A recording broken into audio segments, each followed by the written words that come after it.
எனது வாழ்க்கையிலும் உங்களது வாழ்க்கையிலும் இறைவன் ஒரு கஷ்டமான காலத்தை கடக்கக்கூடிய சூழலை ஏற்படுத்தினால், ஒரு விஷயத்தை கொடுப்பதற்கு இறைவன் தாமதப்படுத்தினால் ஒன்றை புரிந்து கொள்ளுங்கள், அது இறைவனுடைய அருள். அது அந்த கஷ்டமான காலத்திற்கு பிறகோ அந்த தாமதத்திற்கு பிறகோ என்ன கிடைக்கும் என்பதை இறைவன் ஒருவனே அறிந்தவன். நம்மை பொறுத்தவரை காத்திருப்பு மட்டும்தான் நம்மால் முடியும். இறைவன் நோயை கொடுத்தால் தான் சுகத்தை கொடுக்க முடியும். இறைவன் கஷ்டத்தை கொடுத்தால் தான் இன்பத்தை உணர முடியும். வழியை கொடுத்தால் தான் அந்த வழி மறைந்ததற்கு பிறகு வரக்கூடிய மகிழ்வை அனுபவிக்க முடியும்.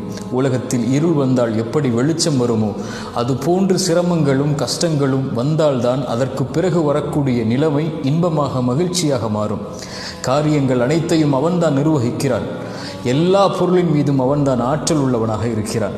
அவனை சார்ந்திருந்து அவன் கொடுக்கக்கூடிய விஷயத்தை கஷ்டத்திற்கு பிறகு காத்திருந்து பெற்றுக்கொண்டால் அதைவிட உலகத்தில் பெறக்கூடிய வெகுமதி எதுவும் இருக்க முடியாது.